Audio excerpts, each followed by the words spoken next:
adjustment. Roll call to my left. Edie Heron. Oh, left, your other And left. my other left. I'm sorry, excuse me. You're a math person, I know that. Yeah, right. William Pearlstein. Jan Conacy. Fred Townsend, Board Attorney. Edie Heron. Barry Brandt, and this afternoon, Mark Saunders is excused due to illness. And was today's meeting publicly, posted, the public notice properly posted? Thank you. The agenda was posted in City Hall and on the city portal on August 15th. It was amended and reposted on August 16th. Public notice for 215 Philadelphia Street was posted in City Hall and on the city portal on July 31st. It was published in Cape Gazette on August 6th and August 9th, and in Delaware State News on August 7th and August 9th. Mailings were sent out to property owners within 200 feet of the subject property, and signage was posted on the property.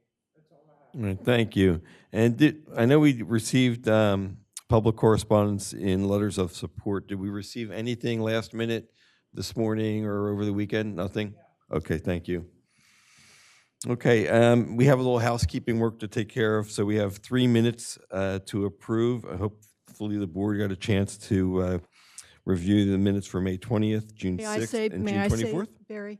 Yeah, I reviewed all 3 minutes, and I found a few minor grammatical issues, which I discussed with Ann this morning, but there was no substantive change or intent to any of the 3 minutes. Okay, thank you, Edie. Can I get a motion for approval of the minutes with those minor modifications? moved. Let me add, I've also had a couple of corrections I gave, Okay. gave down this morning. Anything substantial? The only question I had on the Munson, the pool issue.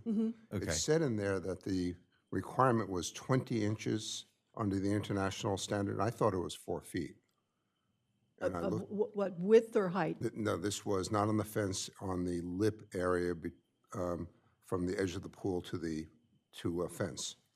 And it says 20 inches in the minutes. And I looked, my memory was 4 feet, and I looked it up, and I thought it was 4 feet. So I don't know, and I didn't catch that. Shall we pull that minutes? You want to approve that at a later date? Well, is there a consensus as to what it was, and can you help with that? The requirement from the building code perspective is that there's 20 inches to be able, for the person to be able to get themselves out and have an area landing. Beyond that is what you choose to put there. If you choose to put a sidewalk or something of that nature, it has to be a minimum of 3 feet. But it's really the 20 inches is sufficient to get a person out of that circumstance. I thought this was a reference to, and you have, I thought it was a reference to what the international standard was after 2018. Is that what that is? That's correct. It is 20 inches? It is. Okay, then I'm fine with the way it is written. Thank you. Okay, so we had a motion I motion to approve the minutes. and second? Here, second? Okay, all in favor? Aye. Aye. Thank you.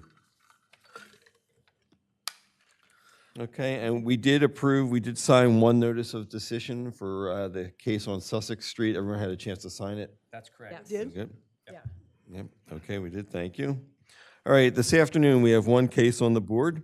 In today's case, the board will apply the quick check factors that Delaware law recognizes as guidance for Board of Adjustments. Under Delaware law, an applicant for an area variance must prove that the requirements create an exceptional practical difficulty. To determine whether an exceptional practical difficulty exists, the board must weigh in the following 4 factors: the nature of the zone where the property lies, the character and use of the immediate vicinity, whether removal of the restriction on the applicant's property would seriously affect neighboring properties and their uses, and finally, whether failure to remove the restriction would create an exceptional practical difficulty for the owner in relation to the owner's efforts to make normal improvements on the property. This standard is satisfied only when the difficulties alleged by the owner are practical rather than theoretical and exceptional rather than routine. Everyone who chooses to speak today will be required to give their testimony under oath. I will ask our attorney, Mr. Townsend, to administer the oaths. We do not have a court reporter present, so we would ask that everyone speak into the microphone, and people wishing to speak directly into the microphone. And at any point, if we're not speaking clearly, we will just simply stop and remind the person. Is there anyone in the audience today that's going to speak for or against this? Okay, so we have no public commentary. And as we heard, the owners within 200 feet of the property in question received notice about the variance request. And after the applicants and the finish speaking, we will close the public portion of the meeting, and then we, as the board, will deliberate on the evidence that we've heard and seen. I want to let everyone know that occasionally you'll see the board members use an electronic device. We are not communicating with anyone external. It's simply to look at drawings, detailed. A lot of times we print them and they're very, very hard to read. Also today, the board consists of 4 members, with Mark being absent. So if we get a 2-2 vote on a motion, that motion will fail. It requires 3 votes to approve the variance. And with that, I think let's move into the case. So at this point, I want to ask Matt to go over case number 1 at 215 Philadelphia Street. Thank you, Chair, and good afternoon. Good afternoon. And happy Monday, if that is a thing. Today is case 0724-07. It is of 215 Philadelphia Street, Rehoboth Beach, Delaware, 19971, with a tax map number issued by the county of 334-14.17-345. The applicants today are Jeffrey A. Raver and Matthew Gullick of 108 7th Street Northeast, Washington, D.C. 20002. The owners are of the same. The subject of today's application is the applicants are seeking relief from the following code sections: 270-49.1, demolition and removal; 270-23, lot area per dwelling or dwelling unit; 270-23.1, number of single-family detached dwellings limited; 270-25A, rear yards; and 270-26A, side yards. The nature of the request is as follows. The applicants are seeking variances to code sections 270-49.1, demolition and removal; section 270-23, lot area per dwelling or dwelling unit; 270-23.1, number of single-family detached dwellings limited; 270-25A, rear yards; and 270-26A, side yards. The applicants desire to make major renovations to the property to include the removal of the existing 2-story main dwelling duplex unit and garage apartment, improvements to the existing 1-story cottage, and construct a new single-family main dwelling unit. The property is located at 215 Philadelphia Street, Rehoboth Beach, Delaware, 19971, and is situated in the R1 residential district. As shown on a survey completed by Foresight Services, the property is an imperfect rectangle consisting of 8,709 square feet. The property is considered existing non-conforming due to the number of dwelling units existing, which include 2 main dwelling units, 2 main dwelling unit duplex that fronts onto Philadelphia Street, a garage apartment, and a 1-story cottage to the rear of the property. Background information: documents contained in city records date back to 1950. Included in those records is the form required to register the various buildings as garage apartments or accessory buildings. These documents include the form for registration of garage apartments or accessory buildings dated April 9th, 1992, that registered the garage apartment and 1-story cottage or the accessory building as legal non-conforming structures pursuant to Section 19-59 of the City of Rehoboth the City of Rehoboth City Code of 1995, and is labeled Building Exhibit A, Building Inspector Exhibit A. And that's this form you see here. The form shows that it was mailed to Greg Faris, city manager at the time, and was received on 4/10/92 and placed in the file of record. With the acceptance of this form, the city recognized the legal, non-conforming status of the property and structures. Several permits have been issued to the multiple structures throughout the history of the property. These are included in the applicant packet variance request outline dated 7/24/24, number 3, Exhibit B - variance requests and rationale. The variance requested are as follows. The applicants seek relief from the following code sections: 270-49.1, demolition and removal. Any non-conforming structure or structure devoted to a non-conforming use shall be deemed abandoned if such structure is demolished or if more than 50% of such structure is removed. Such structure shall not be rebuilt, repaired, remodeled, or altered unless the entire structure is made to comply with this chapter. The applicants are seeking to remove the two-story main dwelling unit duplex that fronts onto Philadelphia Street, remove the garage apartment, and build a single-family unit, as shown in my building inspector's Exhibit B. 270-23, lot area per dwelling or dwelling unit. I gave a sample of the chart and not the whole thing to spare you longevity of document. District in use is the R1, including accessory structures used as dwellings or dwelling units, and it's 5,000 square feet per dwelling unit. Each dwelling unit requires 5,000 square foot of lot space. The existing lot is 8,709 square feet, which would allow one dwelling unit to be constructed. 270-23.1, number of single-family detached dwellings limited. Within all districts where permitted, no more than one single-family detached dwelling with its customary non-habitable accessory buildings may occupy or be constructed upon any lot. The applicants are seeking to have two single-family detached dwellings, the existing cottage, and to build a new single dwelling in place of the two-story main dwelling unit duplex. 270-25A, rear yards. A rear yard shall be provided on every lot, the minimum depth of which shall be as prescribed in the following table. Again, I've excluded the majority of the table to just include what pertains to us. Our R1 district requires a 15-foot rear yard setback. When the various structures are removed, the one-story cottage becomes the main dwelling unit. The removal creates nonconformities in that the location of the one-story cottage sits beyond the allowable rear yard setback requirement.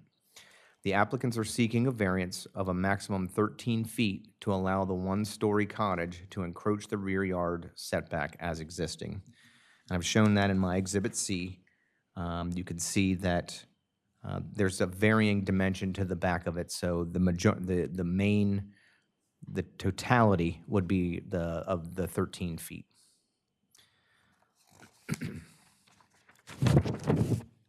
Side yards, 270-26A side yards. 2 side yards shall be provided on every lot as prescribed in the following table. Again, R1 has a minimum of 6 on one side and a total of 16 aggregate. When the various structures are removed, the one-story cottage becomes the main dwelling unit. The removal creates nonconformities in that the location of the one-story cottage sits beyond the allowable side yard setback requirement. The applicants are seeking a 0.7 feet variance to allow the one-story cottage to encroach the required side yard setback as existing. The applicant has not stated if the proposed main dwelling unit will require an additional side yard variance. And you can see that again in my building inspector Exhibit C.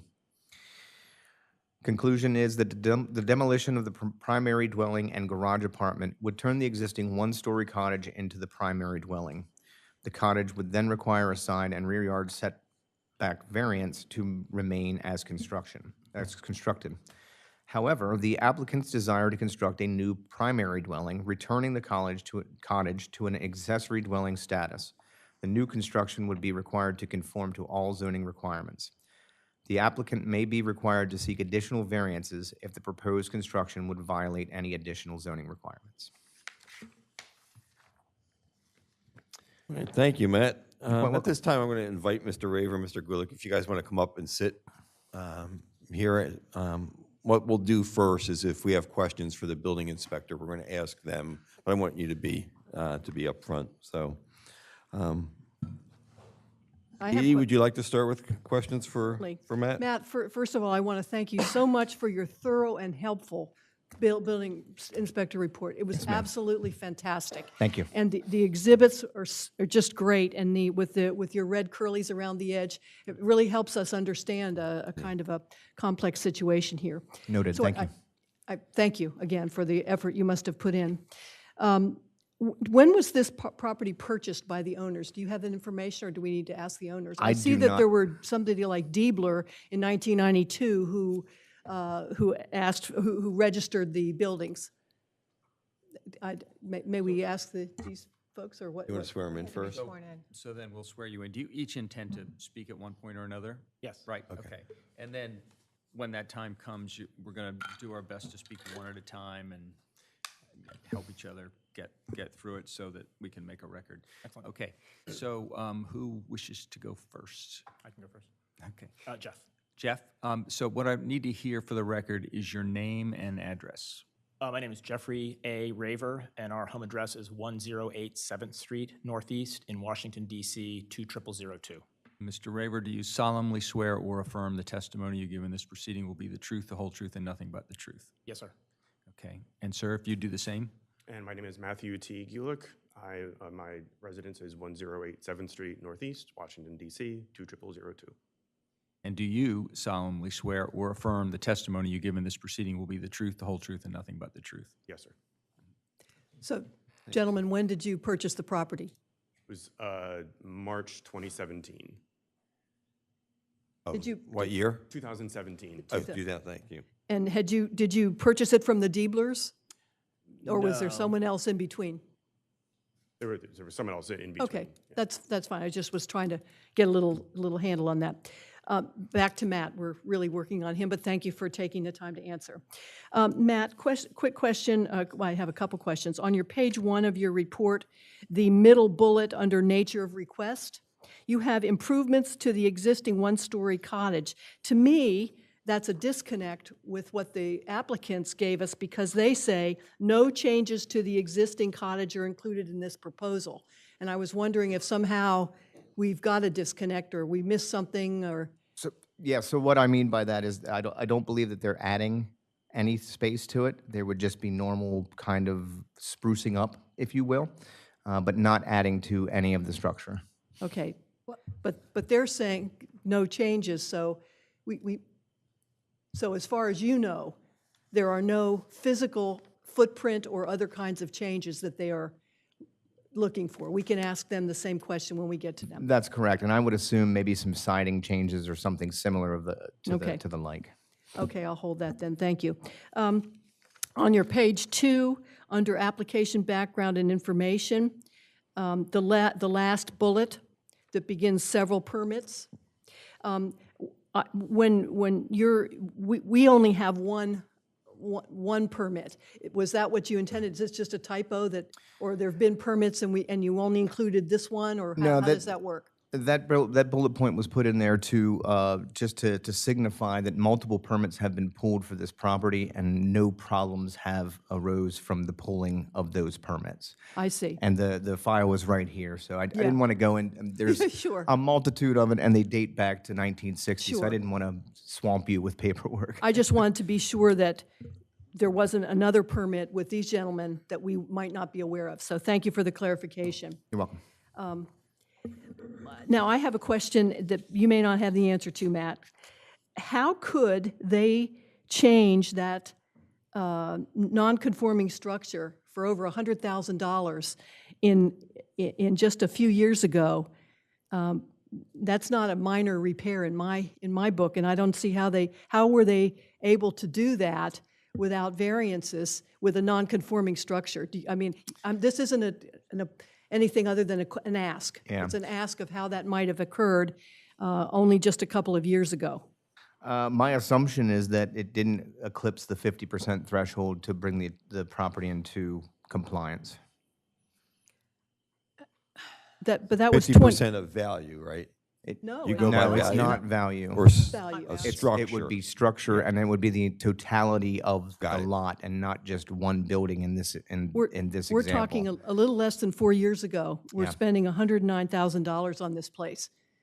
Right. And that's, I'm just surprised that's not variance situation or a, Yeah, fortunately or unfortunately, whatever way you look at that, monetary value is not figured into that. So if it, we were talking about FEMA flood zones, it would definitely be there, Right. but in our code, it doesn't. I wasn't. doesn't equate.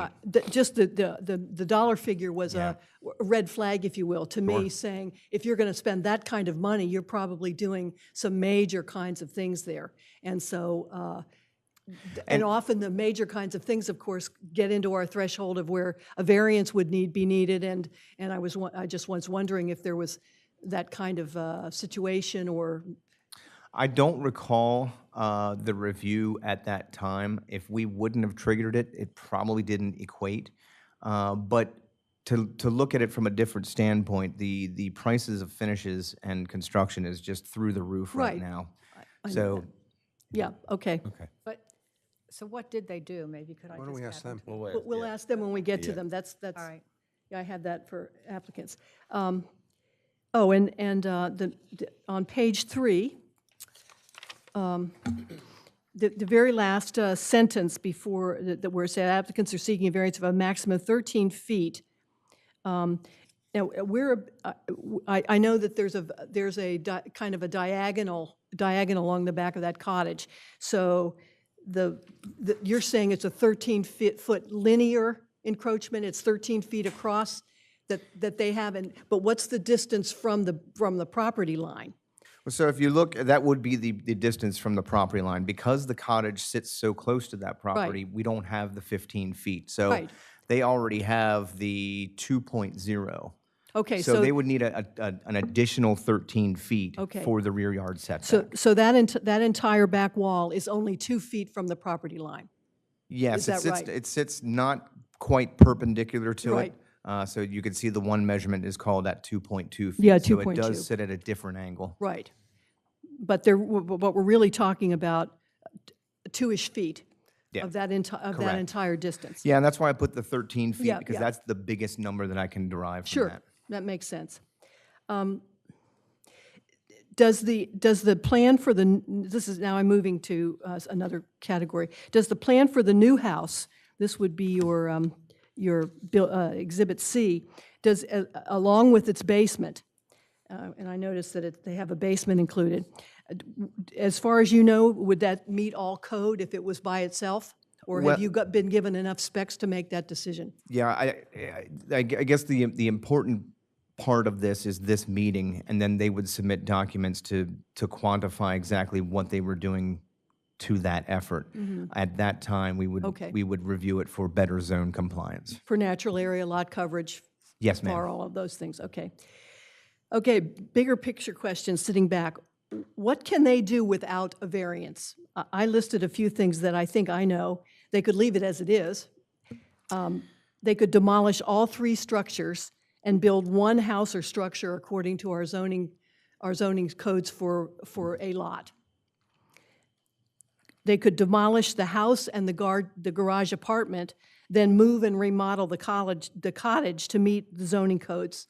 Is that right? Because it would become it would be the primary residence, but they would have to meet the zoning codes. That's right. But let me interject, wouldn't that then have to be connected to the primary dwelling to make it a single would be. unit?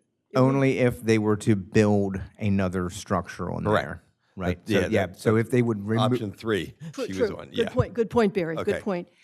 And is there anything else, is there any other part of their request that can be met without a variance? Is there something I haven't thought of? I'm not trying to be clairvoyant here, but I was trying to look at where they really are No, at this point. Yeah, minus the reconditioning of the property completely, new siding, new finishes, et cetera. Pretty much everything, each one of your scenarios that you presented would require probably some kind of variance. And what alternatives have these applicants discussed with you as options that they might consider, that they'd be open to, or have they given you any thought about how they might go about this project if variances weren't given? No, they have not approached me for that conversation. Okay. Those are all the questions that I have. Thank you, Barry, for allowing me to start. Thank you, Edie. Good. Jan, you want to ask Matt questions? I just, because I'm having trouble with the diagrams, the side yard setback, so the rear ma'am. setback is 2 feet. On the cottage, what are the side yard setbacks? The cottage has an existing side yard setback of 5.3 that I read revision clouded for you. On the left side. Right, but both of them. So this is assuming that both of these structures are going to be removed. No. Right now, the side yard setback on both sides for the house is 5'3" on one side. On the cottage, what's it on the other side? 24 24.2. feet. 24 feet. Okay, I'm sorry, I have problems reading these tiny little numbers. It is tiny. No, you need a magnifying glass for these. I do, but, I don't have one here. I like to use my cell phone. Yeah. Oh, I didn't know you could do that. Let's see. Okay, that was really, Edie asked the rest of the questions I have because I really wanted to know what did they do to that rear cottage? So the rear cottage, well, I guess it's so old because, you require 4-foot setbacks for we had a rear cottage and before we even did any work on it, we had to ensure that the setbacks for accessory building were correct. We literally had to move the rear cottage so that it was a 4-foot setback from the rear and from the side. Right. So we literally had to move it to ensure that the setbacks before, and this was just to do some renovation on it, to bring it up to date, which sounds like what they did. But they didn't have to move it. Why did that happen, that they didn't have to move it to meet the current 4 So feet? I can't speak to the past and what happened with those reviews. I know that's an option for them here, but I believe in light of that, they're seeking the variance instead of. Okay, all right. Okay, Bill? No, Edie covered all my questions. All right, Matt, I have some questions. Go figure, huh? Right. Matt, if demolition were to start, how does the city, if you can just give us a little insight into rental licenses? So if the demolition occurs on the duplex, demolition occurs on the garage, does the city revoke rentals or is it something assessed every year? Yes, so the rental licenses would be revoked for those structures demolished, But not for the ones that stay. not for the ones that are existing. That's right. Okay, so the cottage would stay. Correct, but then we would have to re-examine on a yearly basis as we do the rental license re-uppings, if you will. We would have to take a look at the properties as they exist and make a judgment at that time to see what the applicant was trying to do. I can tell you that more than likely, no new rental licenses would be issued to the property. That's shooting from the hip and not seeing Okay. that evidence in front of me right now. Okay, and do we know, this may have been asked, what year the rear cottage was built? Do we have any idea? The only evidence that I have of that is that 1992 document that I have provided. So I'm assuming that that existed in some form, be it a shed or something that required this form to be turned in. Okay, I can just point out, because I was there in 1992 on the commission, and it had to be, you had to have a rental license. So they couldn't have rented a shed. So it had to be occupied as a rental license back in 1992 in order for it to be approved by Greg. Correct, yeah, and the slip at the very top of it says garage apartments or accessory buildings. Accessory buildings can mean a lot of things, as we know, but the garage apartment, that certainly does signify that more than likely there was some kind of living circumstance in there. I just don't have any documentation to tell me. okay. Matt, the application, and we'll ask the applicants this, it makes it sound like, the way it's written, the rear cottage was approved in 2022. I just want to be clear, it's the renovations were approved, not that the cottage became legally compliant. Yes, that's We all correct. clear on that? Okay. Yeah, according to our documentation, again, the rear cottage was legal as of 92, as of April 9th, 1992. Okay, thank you, Matt. And the property has a rear parking area. And if you look from the street, it's, heavily covered with weeds and grass and gravel. I guess at one time it was square. Were you able to get an accurate measurement? And will that gravel parking area remain? Are you aware if it will remain? So I can say if variances are given, the new plan submittal will have to go through our rigorous review of lot coverages, setbacks, structures, floor area ratios. So there may be some instances where they would have to remove some of this coverage that exists to go forward with the permitting To process. be compliant, okay. Right. All right. And then, hopefully I can get this out. Does the FAR natural area take into account the driveway that currently exists there? Because what I want to get at is currently the driveway says no parking, even though it's so there's parking area and there are driveways. And this house says no parking in a driveway. And how does that impact? Does it impact, or is it, help us with the math there? Sure, or help I me. would, yeah, I would imagine, and again, you can ask the applicant this, but I would imagine that that is for access, that the driveway would be yes. for access so that you're not parking the other people in. It's important to remember that we have a totality of lot coverage that we can give for this. The driveways and sidewalks go into that tally, and so then any future permitting again goes through our review to make sure the coverages and all that. So it may be an opportunity to reduce a lot of those coverages. Right, and it counts for natural area. It does But I not count assu- for natural It area. does not. No, no. That's Okay. right, it does not. Does not. But the driveway counts for 2 off-street parking. It areas. can. Okay. It certainly can, yes. Or the rear lot could count as the 2 spots. Right. Okay. And I would have to examine the property a little bit more thoroughly to determine if there are the 9 by 18 required parking spaces. There's a lot of coverage there, and without putting a scale to it, it does look like there's a bunch of parking. But again, that's going off of the 2 per dwelling unit that exists now.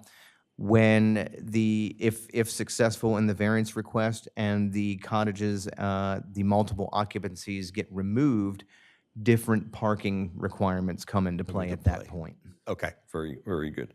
And, okay, maybe this is related. Each dwelling unit has to have at least 1 parking spot. So there's It actually has 2. two. So we have 4 dwelling units currently on the property. So we'd have to ask them that they would state that there are 8 They have, and they don't park in the driveway. So I'll ask them, are we getting 8 cars in the backyard? Okay, I'll hold that, I'll hold that. Do you mean currently or after? I'm asking currently, just, But, okay, I know we're headed, They have we're heading four- with this, four- okay? but they're here for a different purpose. Correct. All right, I won't go, I mean, there's other things about egress, backing cars in and out. You're not supposed to back cars out. I learned that, I wasn't aware of that. And this one may be for Alex, this question. The applicants say that the duplex is a fire, or can be considered a fire hazard because it sits so close to the neighboring property. Yet the city still gives them rental licenses. Again, I know I'm looking on current conditions, and I'm kind of favorable in that regard to getting rid of that duplex. But just curiosity, the city, even though it's considered a fire hazard. So in the rental regulation section of, I believe it's chapter 280. can you speak up, please, yeah. Alex? In the I rental can never hear regulation you. section, for annual requirements, there's a section that allows for a questionnaire to be filled out or an annual inspection. There's a provision that allows the city to inspect within 21 days if there's concern over a health safety Okay. issue. I'm not sure that's ever been used in this case. Never. I think it's infrequently used in general. Okay. And the reason I'm asking this question is because an approval of a variance would remove this with the potential issue. right. Okay. Okay, just let me add, it's important to remember that this is an existing non-conforming structure. So the code may have changed several times with direct relation to how close that wall, if you will, is to the property line and how close it is to other structures. Okay, thank you. Can I just add? If they get a variance to keep this rear cottage, that's not, does that mean they have to tear down everything else? Or if they get a variance to keep it, they can still keep everything else? That's my question. That would be a good, I see where Jan's where- going. So yeah. say if you gave a variance for the cottage, it's good in the back, good in the side, and then the applicant say, never No, we're not mind. going to build a house. So we'd have to put a condition on, what I think their intention is to build Right. a new home. But They wouldn't be people here. come with intentions all the time. Yeah. And tell you us know, one thing and. Yeah. And they tell us one thing and do something else. So, even under oath. Yeah. Okay, that was all my questions. Thank you. And we're going to turn it over to Mr. Raver and Mr. Gulick to give us your presentation. So do we answer questions, or do you want us to walk through our You presentation? How can do you like to do that? walk through your presentation. We'll probably start with the quick check factors. We had sent over a slide that sort of summarizes what those factors are, and then the rest of the presentation included the details that sort of backed up those the assertions that we made up front. Relative to the nature of the zoning as an R1 zone, the idea that the improvements that we are proposing to the property would improve our alignment with that R1 residential area. We're going to reduce the number of physical structures from 3 to 2. We're going to reduce the number of independent rental units from 4 to 2. And we're going to cut the calculated existing property density in half from a 28-person density to a 14-person density with what we've proposed as our new single-family home with the cottage. So that was the response to the nature of the zoning. The character of use in the immediate vicinity, we believe that the approval of this variance is consistent with what our neighbors have and what they proposed.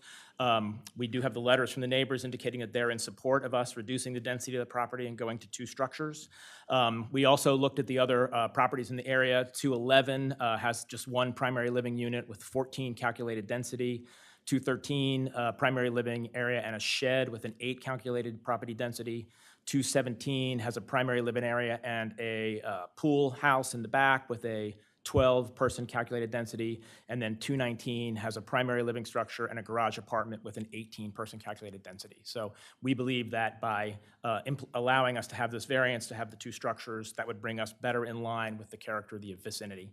We also intend to honor the architecture of the house that exists there right now. We're not looking to build something outrageous. We are fully intending to keep it in line with what the rest of the neighborhood, the rest of the neighborhood. Removal restrictions, effects on the neighbor. This variance will reduce the impact on the neighbors. This reduces the removal restriction, mitigates the physical lot boundary on the east side. Our garage right now is currently 6 inches on the neighbor's property, not in the setback, but literally on the neighbor's property. So by allowing us to tear the garage down, tear the main house down, build a single-family home, we'll be mitigating that challenge to our neighbors. And current residents have given us approval that they understand that we are on their property. We believe that that could be a problem for somebody in the future with that eminent domain challenge. Also, adjacent neighbors and neighbors 1 house beyond have signed affidavits supporting the variance request. So we had neighbors from 2 on each side of us. The neighbor behind us is the High Seas Motel, and we did not solicit requests from them because they don't even have any windows facing our side. So. And then the practical difficulty created by the failure to remove the restriction, approval of variance improves safety and mitigates historical encroachment issues. This mitigates the safety of life issue associated with the 4-foot non-conforming west setback. This is that inadequate fire gap between the 2 houses.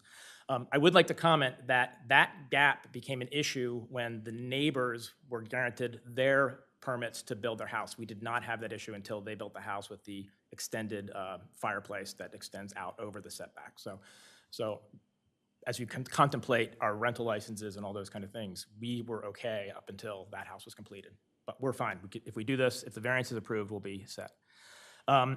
Removal of the east side, physical lot boundary encroachment. So this mitigates the long-term impact on the neighboring property, the fact that we're 6 inches on their property. And this basically sustains the use of the approved and completed in a 2021 investment in the cottage remodel. So that was a fully permitted and approved change.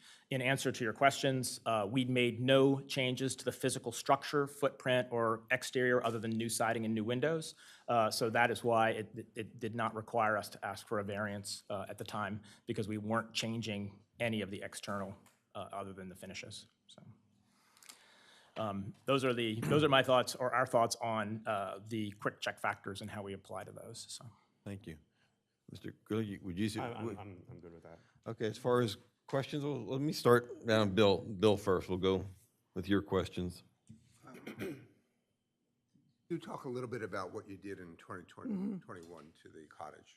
You said that you did not change the exterior, but talk to us a little bit about what was done then. So included in the packet is the copy of the a permit that was approved, and then that was also approved when the final inspection was done to make sure that it was livable.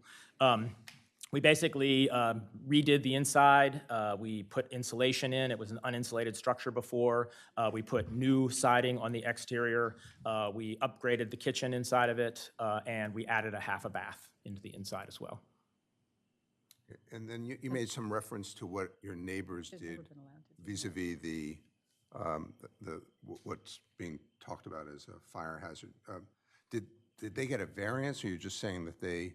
I believe because the fireplace doesn't actually touch the ground, the extension of the fireplace into their setback is actually not a variance, if I understand the rules correctly. Matt, is that right? I can see that it's on page 26 of the deck. So we do allow an encroachment of 2 feet for a fireplace or a stair. But if it's into a neighbor's property, if it was any setback or anything like that, it would probably require a variance. But we do allow up to 2 feet for that chimney box. That's the important thing to remember. Okay. And it was in their setback. It was not on our property. It's just into their Can setback. I ask for clarifying? I think the diagram, Bill, shows 2.4 feet in Exhibit C, the building inspector? Yes, I see that. So, okay, so it's not close to a 6-foot side setback. Oh, is that what that 2.4 I think it- feet shows? I think that's what Or that's is that a showing. measurement for the distance between those two arrows? That is a measurement for the distance of those 2 arrows at the front of the 2-story frame dwelling. Correct, yes. Yeah, that's the actual wall of that structure. So there's only 2.4 feet between the property line and the existing structure? Yes. Correct. Got it, thank you. I'm sorry, Bill. No, that's okay. I don't have further questions. I have some thoughts, but they're not Okay. questions for them. Yeah? Well, I guess my comment is, all the work that you did, that was an awful lot of work. Correct. And I am shocked to my core, as somebody who's been involved in the city for a number of years, that that did not trigger a variance request, or that those kind of improvements to a non-conforming cottage would have been, in my personal experience in Rehoboth, not allowed. You wouldn't have been able to do that and still keep the cottage. So, I guess the city made a mistake. Maybe they had different rules then. I don't know who, I don't know who was here 4 years ago that did that, but that's not the kind of thing that you could do for a non-conformity. So I guess, For one other clarification. So, also, I know we were talking about potential improvements to the cottage. Nothing that we are proposed here will impact the cottage at all. We have no intention of doing any more work on the cottage as a result of this variance request, just to make sure we put that out there. Then why would Matt feel that you did? I'm just trying to figure out this disconnect, Matt. I'm Sure, sorry. No blame anywhere. Yeah, general blanket statement that if there was improvements to be made, additional variances may be required. Okay. I don't know what the future holds for that. Sure. So I just wanted to be clear in the city's position, that there may be other requirements for that structure. But it said to include, okay, desire to make major reservations to include, okay. At least I know how you each feel. did you consider bringing your property into conformity by attaching your new house to your old house, to your cottage? We did not. Okay, that's typically what the city requires. So, okay, I just curious. So I have some statements I can talk about, but I'm going to wait. Yeah. Edie? go over- Of course.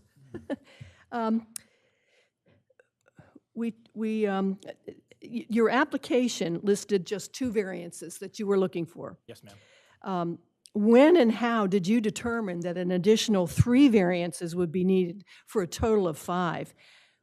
Hadn't you done your research into the property for the city codes to reveal these issues? So how and when did you go from the 2 that on your application to 5?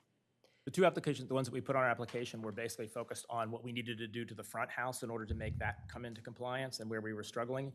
We were not taking into consideration that we had to have any special additional variances regarding the cottage, because those had all been approved. Everything that we did with the cottage was done in 2021. So.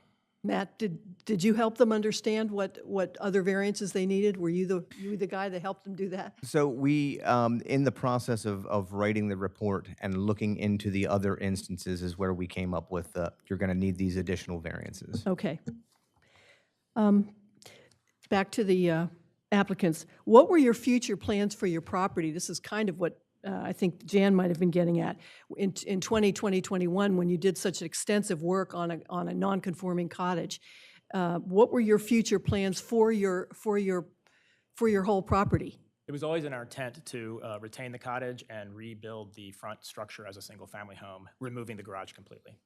So, but you didn't talk to anybody from the city about how you were going to be looking to put two whole dwellings on one property at a very soon, within a few It wasn't part of years? that discussion, as far as I know. So. Right. So that was just, you planned, that was your plan, but okay.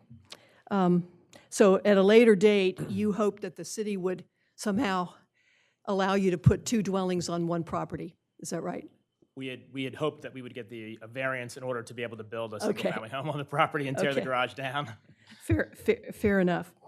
I'd like to share a couple of notes with you. First of all, it's a small thing. Quick is KWIK. It's actually from a case, which is where it comes from. I know everybody wants to do QUICK because that's what comes to mind, but just for your edification.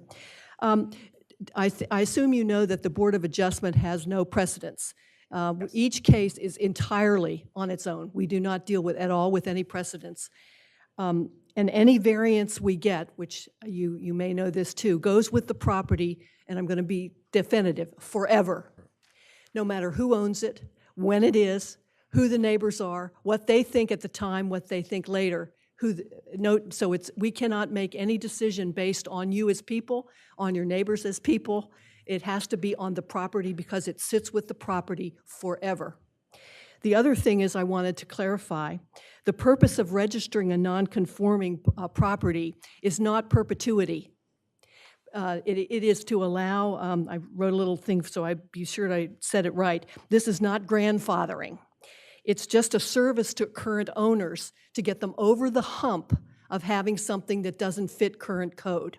And the idea with this city and so many others is that a property evolves with time, so that a non-conforming property, as people make improvements as the years go by, there's an evolution and all properties come into compliance with the code.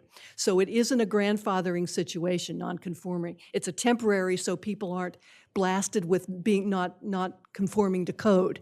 It's saying, okay, you're all right now, but when you're going to make changes, whether it's you or the next person who buys it or someone else, that something that the codes will come in effect, and your property will eventually meet code, as will everyone else's. So I didn't know if you knew those things, but I thought I wanted to make it clear. We all know those things, but sometimes they're not self-evident.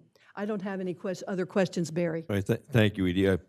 Excuse me, I do have a number of questions. How long have you rented the property? We rented it since we owned it, so we've Okay. rented it as 4 units since then. 2017. Okay, thank you. And how often do you use the property for yourselves? So far, we have never used it for ourselves. Okay. Okay, and do you intend to rent the new main dwelling? Yes. Okay. Okay, don't need that one. May I ask the ballpark cost of construction on the new house? That's a tough one. I will tell you right now that we have budgeted $800,000, but we're worried that that's not going to be adequate, so. Good luck. Oh, I know. No way. What about the No second way. story? Yeah, exactly. Question for you, why not you have a great lot, why not just construct a new home that is compliant with FAR and natural space, and just go for that? Our intent would be to create the new single-family home. Everything about the new home will be compliant. So our only issue is with being able to maintain the cottage in the back with its various different challenges with the setback and things like that. Okay, And we do intend to make it our retirement home. Yeah. We may just need a few years of rentals to help get us past the over $800,000 bill. right. So in 2022, when you bought the property in 17, you decided to renovate the cottage. Yes, sir. Did you have intentions, you had a 1950s duplex or even older, did you have intentions in 2022 to say, yeah, someday we're going to knock this down and build a new home? We had intentions to say that we wanted to build a single-family structure in place of the duplex and to tear the garage Okay, down. so yes, okay. Now, were you made aware, I guess, when were you made aware that once, it's like a triggering event? If you knock down the dwelling, bingo. Is that when you met with the building inspector? Correct. Okay. We contemplated with the builder whether we could do it as a remodel, but we decided there were so many challenges with doing it as a remodel because we still want to have a garage and we're going to embed it in the main house. We knew we wanted to move it over. By the time we moved the house over and moved the garage into the house, we're beyond the 50% mark. 50 movement, okay. So as much as we would contemplate a remodel, it just wasn't going to work. Okay, thank you. And you said did you ever get estimates to move the cottage? No. Okay. I had to Google that and saw the price of that. I mean, just for my commentary is compared to spending $109,000 and it's a simple cottage, it seemed like it would have been a simple move up over half an inch, or 7 inch. It wasn't a requirement of the city at the time. Correct. It should have been. But yeah, in other words, it's a shame. Okay. And I tried to figure out your 14 or 28 to 14. As I read the zoning rules, it's 2 per bedroom. You counted the bedrooms plus 2 per dwelling. So I was pretty close. I got 24 and 14, but that's close enough. Not 28. Total of 10 bedrooms and 4 units. So Okay. that's how we got there. And I could look at the new plans, but how does the city know that you're not going to chop up the new dwelling? Sounds crazy, but chop it up and make multiple dwellings out of it? I don't know how to give you an assurance of that. Okay. That is not our intent, and the drawings that we submitted that we've been working with the builder are not. I mean, does not it reflect appears at that all. way, yeah, but, so okay. I'm not sure Okay. how we would make an assurance and say that's not what we're planning. Okay, I want to ask you the parking questions. I mean, I think I won't belabor the existing, because I think you're trying to do something better on this. But if you're granted variances and you can rent both primary dwelling, Yes. where do you intend to park those vehicles? So we intend to put a garage in the main house. So we would have a garage space inside the garage. We'd have 1 full space between the sidewalk and the for garage. there. That's 2. And then since we have 2 structures, they can't be tandem. So we would have the 10-foot setback driveway that would run down the house, which would allow for 3 more parking spaces. Okay. We've taken that into consideration. All right, I'm not going to ask that.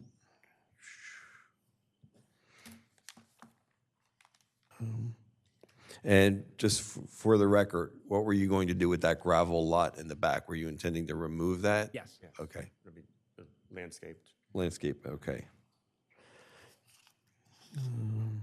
Just a random question. Access to your attic. I didn't see anything in your plans for attic access.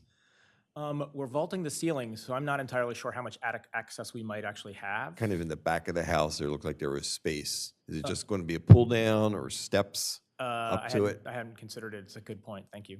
Okay, 'cause what we don't want to see is people approving a home and then throwing in a staircase up to an attic, and then we've seen that happen in Rehoboth, The intent is to vault the space in the front 2 bedrooms that face Philadelphia Street, and then also to vault the ceiling over top of the master bedroom that faces into the backyard. So if there is attic space, it will be relatively minor. Okay. All right, they were all my questions. Do you have anything else for us, or Matt, or, I'll get to the public in a second, yeah. Oh, no, Bill had some questions. No, You have more no, questions? I don't have any more. Oh, okay. Thanks. And I'll just ask, okay, go ahead, Jan. Yeah. Okay, no, go ahead. I want to ask if anyone from the public wishes to speak first. Do you wish to speak? Just for a second. Okay, well, come on up and we'll get you sworn in. Thanks, Matt.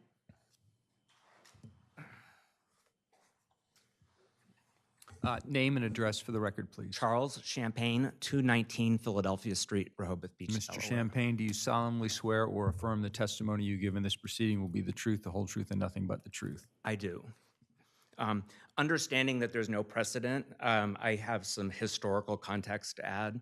As far as the status of the cottage on their property in 1999, was that 1999?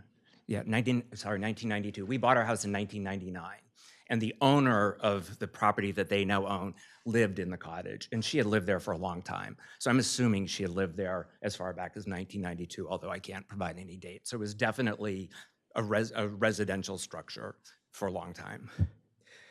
We also have a non-conforming situation, and probably part of their vision of doing what they're planning on doing is because we did exactly the same thing. We had 4 units. It was built that way. We had a cottage that was on the property line that at some point in time we tore down. And we have a garage apartment in the back that's 2 feet from the property line. And last year, we completely renovated that, fully permitted, approved. We had to make some interior, I say modifications, but limitations to meet the current zoning. We really just upgraded it. We vaulted the ceilings, but we had to limit the height of the vault for whatever reason the zoning requires that. But it never came up in our discussions with the city that we would have to move the garage or wouldn't be allowed to renovate it. So I think that's a similar situation to the cottage here. Okay, thank you very much. Okay, with that, there's no one else. We're going to, at this point, close down the public portion. We still may have a question we'd be allowed to ask of you or the building inspector. You'll hear us debate among ourselves, and then we'll hopefully have a motion, and then we'll vote on it. So I'm going to open it up. Anyone wish to start? I'll start. Go ahead, Jim. I have very strong feelings about grandfathering. Edie mentioned a little bit about grandfathering, but I was on the city commission when we passed this in 1992, for people who had garage apartments that were not registered with the city at that point to be able to come in. And the reason was there was somebody here in the 60s who worked in the office and gave everybody who came in a rental license, whether they needed it or not. So the way that we resolved it back then was to kind of have an amnesty. Everybody could come in with their, and they could register them because the bulk of them had not been registered with the city. So then they were all registered with the city. Okay. So, but the idea when you pass a new zoning change, the idea is that eventually, over time, everything comes into compliance. And sometimes over time takes a long time. But eventually, you have a town that doesn't have 6 rental units on a 50 by 100 lot, or 4 rental units, or however many. It's just the nature of grandfathering. The code has never changed to allow rental units in an R1 district. It's been this way for a long time. And we had a rental unit it was there when we bought the house, but when we took down the original house, as you're wanting to do, and we built a new house, just as Matt said in his report, and this is not just us, this is lots of people have been in this situation because there were a lot of garage apartments and a lot of rentals in R1 districts all over Rehoboth, and still are, that have never been renovated. So then your rear cottage becomes your main house. What you typically would do would then be attach your new house to your old house, okay? Because now your cottage, when you take down all this, your cottage becomes your main structure. And the new house will have to obey the setbacks. So where this, and I don't know what the number is, off 2 point something on the side, it would have to be, the main house would be 6 feet, and I think they're, 18 feet, is it, Matt? 16. 16. I 16, agree. 8 and 8, Yep. yeah, 8 and 8, or 6 and 6 minimum, 10, yeah. however. Aggregate 16, no matter Right, what. right. One has to be 6 at least. At least 6, And and the- you, and you, together and they the have to idea be- was if you have trees and stuff like that, you can keep it. But whatever. And I know it sounds like that having that extra rental income is important to you, but you will lose unless you get a variance. You can only have one rental license on a property in an R1 neighborhood. So you've made choices. And you know, your choice was to renovate the existing. And I wouldn't have a problem with giving you a variance to add your new, you know, if you wanted to add your new house to your back house, it looks like there's a screen porch that would probably have to be removed. And that, of course, cuts down on the square footage that you can build in your new house. But I have great difficulty, frankly, in saying, well, just because somebody else in my neighborhood has a rental license, you know, our next door neighbors have a rental license for their rig cottage. But it doesn't mean that it goes on forever. It means that the city, and its wisdom or not wisdom, made a decision a long time ago that R1 would have one rental license, one house, one residence. So that's where I'm coming from. All right, Bill, you have thoughts? Yeah, I'm in the same place. You know, this is an interesting situation. What you're proposing will make the neighborhood look nicer, without a question.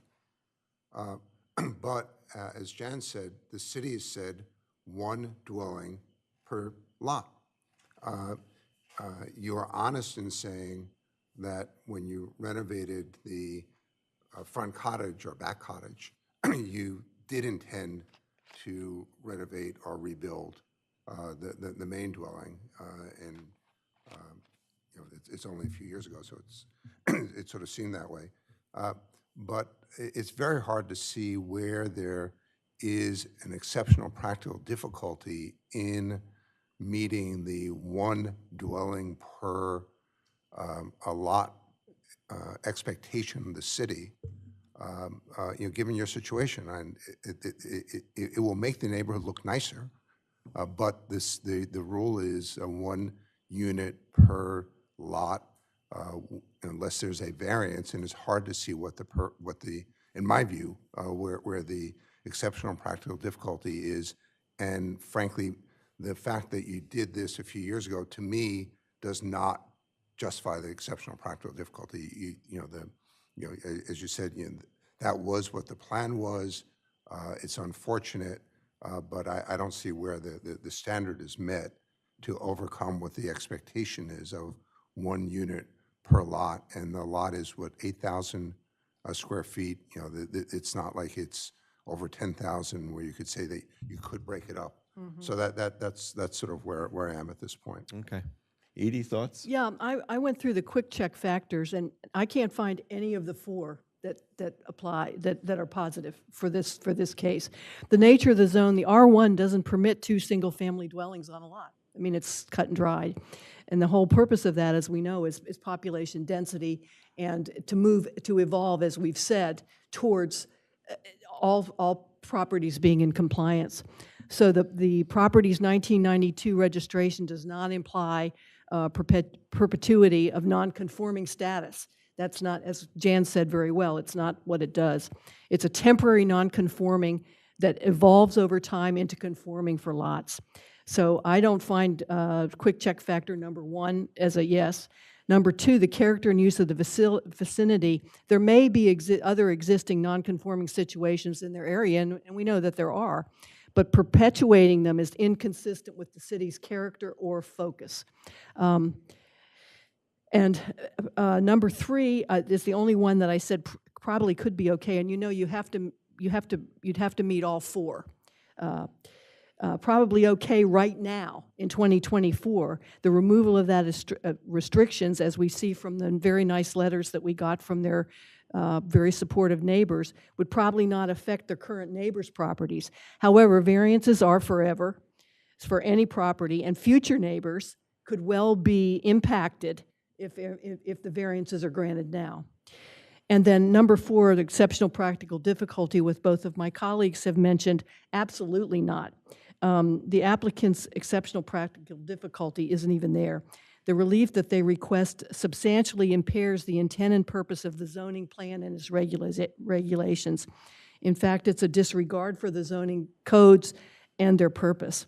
As nice as these gentlemen are, this request is based on the applicant's want and convenience. It feels as though they might have looked at their property, decided what they'd like to do, and then, after that, tried to figure out what they needed for the city to grant to make it happen. And maybe that's not the way I should phrase it.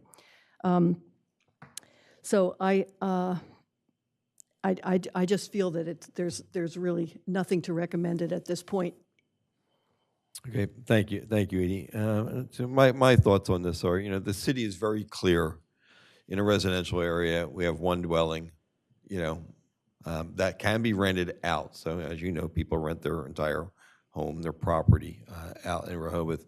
And it matters because it's the tax on the city infrastructure. All the trash that goes out, all the toilets that are in these units, on and on and on. You can imagine. And we have the code to try, as Edie put out very nicely, it's not grandfathering. We're not saying it's good forever.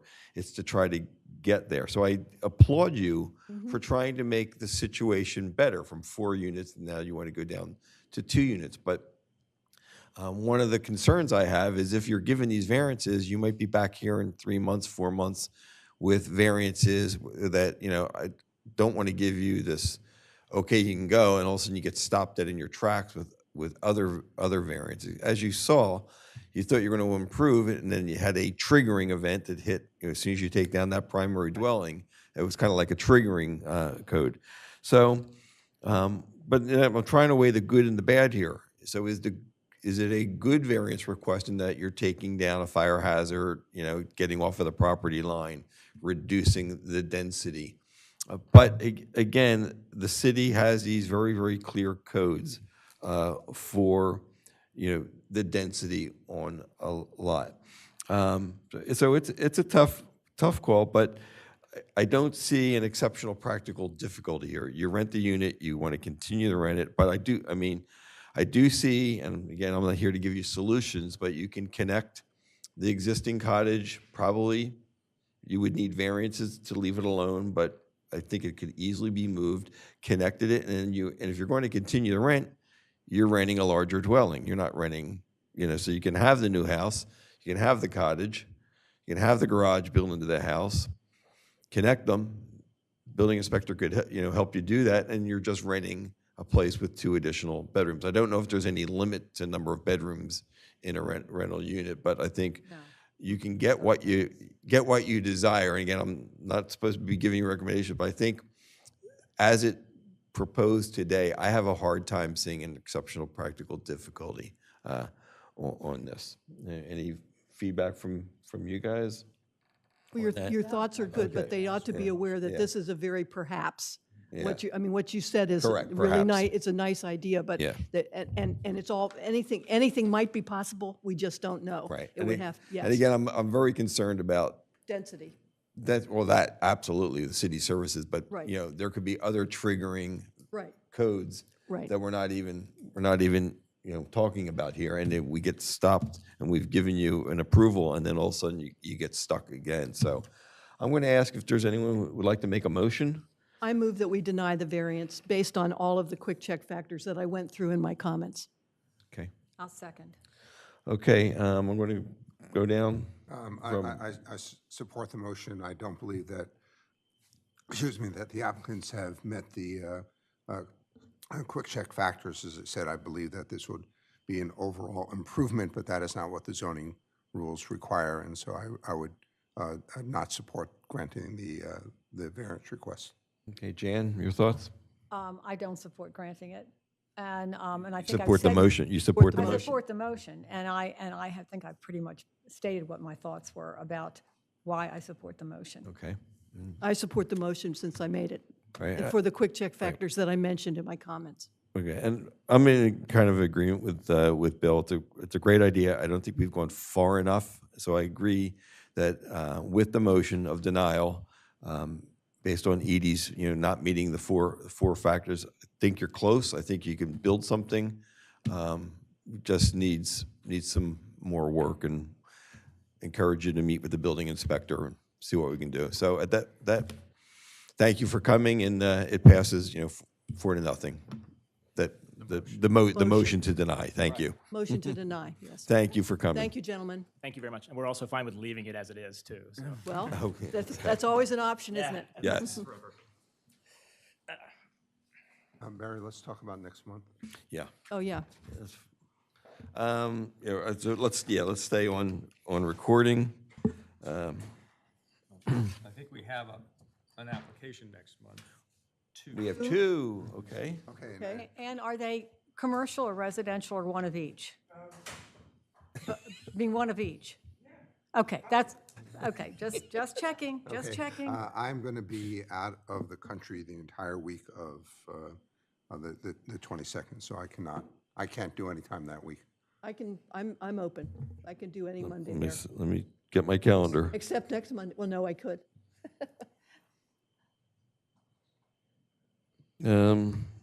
So the meeting would normally be held on the 23rd, correct?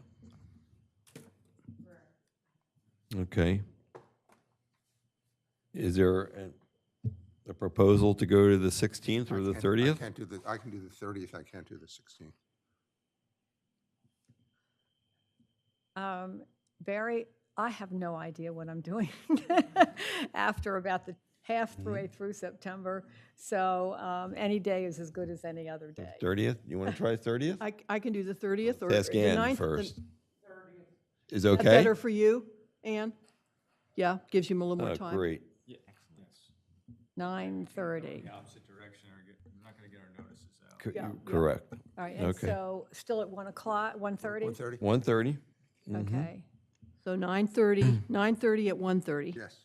Can we, is there any other time that our normally meeting would fall that we might need to look at Let's- before well, the end of the year? Because we're If kinda we near. have, I want to talk, well, a couple of things. I'll ask Fred this. Do we have officer elections in October? Oh, I don't remember. Every year, we have officer Okay. elections. That sounds right, but I'd have to check. I don't remember. I'm Okay, sorry. yeah, assuming we're having an October meeting. Let's talk quickly about December. Does October 28th work? I mean, we might as well Oh, go yeah, through let's these go, numbers. yeah, let's review the dates. We've got 4, yeah. Everybody okay on October 28th as far as you know now? Good for me. Good for me. Hold on a second, 28th. October 28th, yeah, 28th. All right, That's a normal time. that's the normal. Yes, that's normal. We wouldn't want to be abnormal. That's this group. Abnormal. That's fine with me. And then November currently falls on the 25th. That's right. But isn't Thanksgiving right? That's the week of Thanksgiving? That is the week of Thanksgiving. What I Correct. The Monday before Thanksgiving there. Right, that's what I thought. I'm fine with that. I'm good, or we could move, do you want to move to the 18th if anybody's traveling? I can't do the 18th. Okay, right, okay. Right now, the 25th looks okay. Okay. But again, 11:25, right? Okay. Now, last year, we moved to December. Last year, we did not have a Board of Didn't have, Adjustment. yeah, we didn't have a case. Did we? We moved it Oh, to we January. moved it. Oh, okay, January. excuse me, that We was moved my it to error. January. So it would fall on December 23rd. Right. Oh, 2 days before, no, Yeah. nobody wants to have No, one. right. So I don't know. Even Matt doesn't want to have one, but 2 days Come before on. Christmas. Matt wants to move it to Christmas Eve. If I could get you in here. I don't know how people would feel about December 30th or I want to hear Matt say Happy Christmas Eve. yeah, Happy Christmas Eve, everybody. Especially if it's a Monday. And I mean, what we did last year was we moved any December cases. What are you saying no to me for? Well, you could do the 16th. Can we move it to January? Any December cases? I will not be available most of December. Okay, well, So, Yeah. we I'm don't good know on for the certain 30th. whether we're going to have Have an a case, application. yeah. And sometimes in the winter, there seems to be a little lull. Well- Let's hope that's what occurs here. wait, and so then- wait and see You want to for wait a little December? bit? I think Okay, so. I mean, I could do the Yes. 30th if anyone wants to do that. Happy New Year's Eve. Close. Okay. No, Eve. It would be Eve. Happy New Year's Eve. Eve. Yeah. Right. And Yeah, I do want to let the board know that I have issues come 2025. I will not be available on January, February, or March and I could move January to the 20th, and then we can go into February and March later, and I'm not going to get into it right now, but we can discuss that. January 20th? I would like, I can make January 20th. 20th is Martin Luther King That's Day. Martin It's Luther a King Day, that's a holiday. federal holiday. Yeah, Can we do it the next day if that's available? or- that's always up to Ann. I could do the 21st, Tuesday. You think we can you do it? book that in? Okay. Thank you. Okay. Tentatively, Tentatively, yeah. At least Okay. we have a hold. So And that would Barry, be if we're away, January then I'll be back till 21st. February anyway, but I don't know if I have to have surgery or not, so Okay. I have to wait. Okay. Okay. I think that's it. Any other business? But what do you mean? It's a holiday? Yeah, 20, If you move that off of the fourth Monday to the third Monday, that's a holiday. that's President's Day. But I don't think we'll move No. it for February. Yeah. you're just going to be I'm gone gone, totally, right? February and after, March. Right, so right, but you're- I'll be here. I mean, last year we kind of And, Right. and I we, came home and and we have Mark, even though he's And we have Yeah, Mark. invisible Mark is right here now. now too. Okay, with that, no other business? Thank you, everybody. Call meeting Yeah. to adjournment. Matt, that was a great. it I does. move we adjourn. Thank was you. great. 2:45. What a help that was. Thank you. you We're for trying to get a little better in that. Well, Thank you, it Matt. shows, it shows. I'm sure it takes a lot of effort. Yes. Oh, does that we have a second? Yes. Wait a minute. Yeah, Yes, Bill. Bill, second. Aye. I moved, he seconded. Yeah. Thank you, everyone. I thought you meant. do we Thanks, have a Matt. second?